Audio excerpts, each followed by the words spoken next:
નમસ્કાર વિદ્યાર્થી મિત્રો, સ્વાગત છે તમારું once again health education YouTube ચેનલમાં।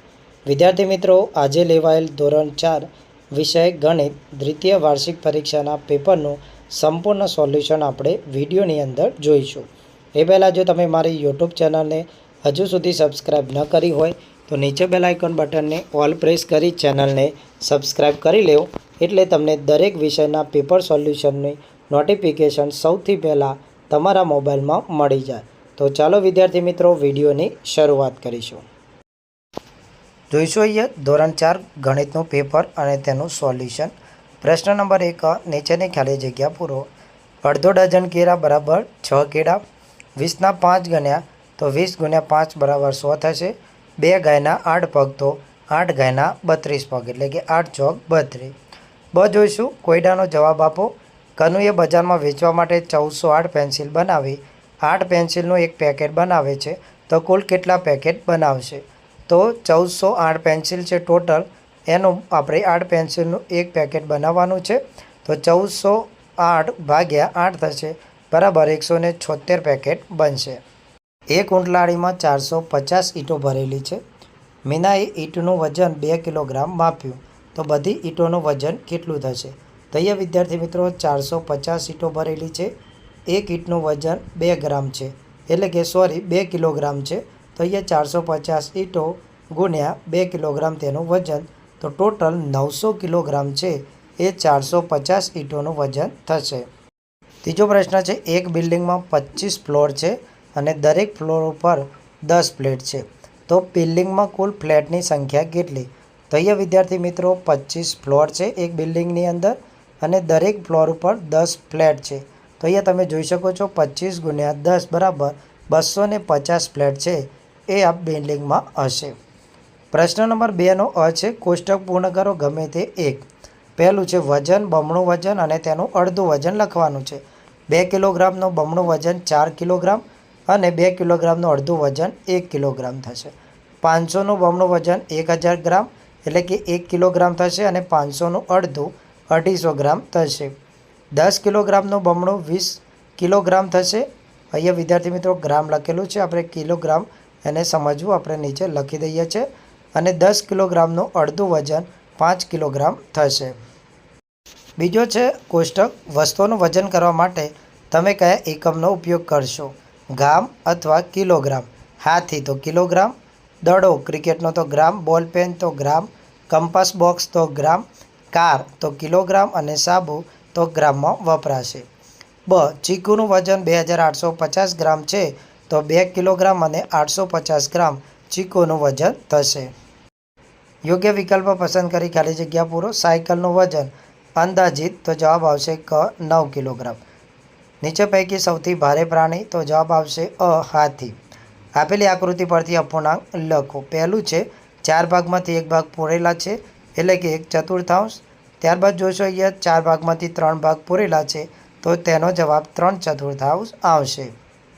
ત્યારબાદ ત્રીજી આકૃતિ છે, અહીંયા તમે 4 ભાગમાંથી 2 ભાગ પૂરેલા છે એટલે 2/4 આવશે, અથવા તમે એને અડધો ભાગ પૂરેલો છે એમ કહી શકો, એટલે 1/2 પણ કરી શકો। અપૂર્ણાંક પરથી આકૃતિ છાંયાંકિત કરો। તો પહેલામાં 4 ભાગમાંથી 3 ભાગ પૂરેલા છે, એટલે અહીંયા આપણે 3 ભાગમાં છાંયાંકિત કરીશું।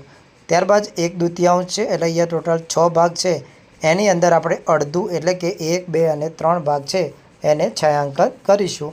તો આવી રીતના બંને આકૃતિમાં આપણે અપૂર્ણાંક દર્શાવવાના છે છાંયાંકિત કરીને।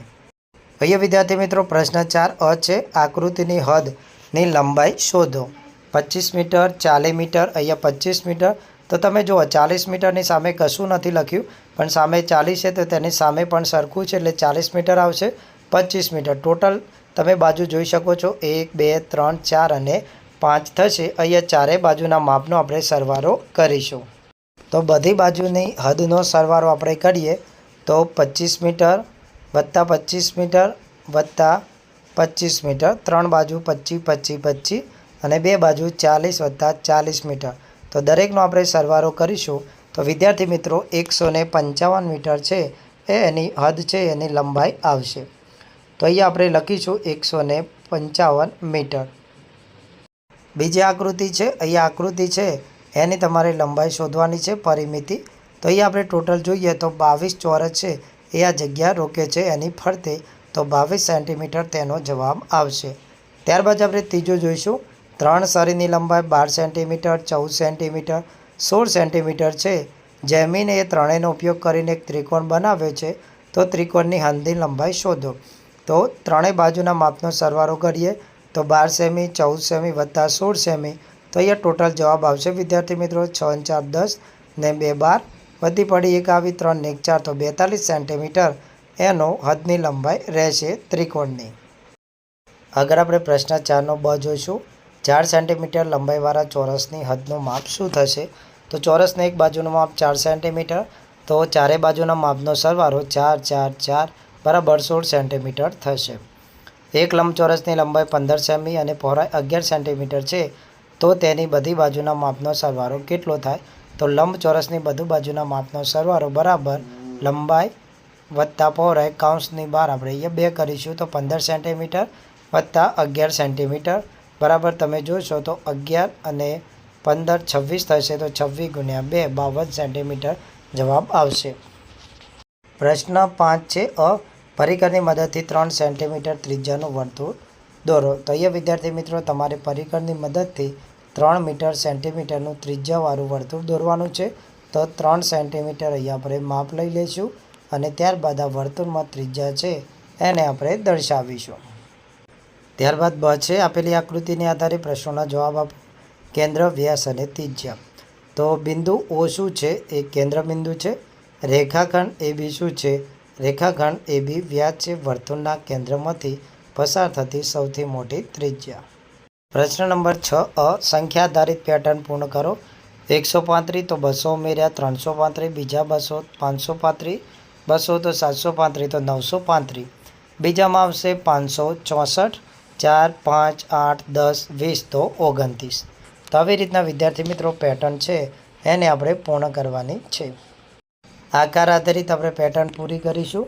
પહેલાં અહીંયા નાનો ત્રિકોણ, પછી ડબલ ત્રિકોણ થશે, એની અંદર માછલી આવશે અને ત્યારબાદ વિદ્યાર્થી મિત્રો આપણે એને આગળ આવી રીતના દોરવાની રહેશે.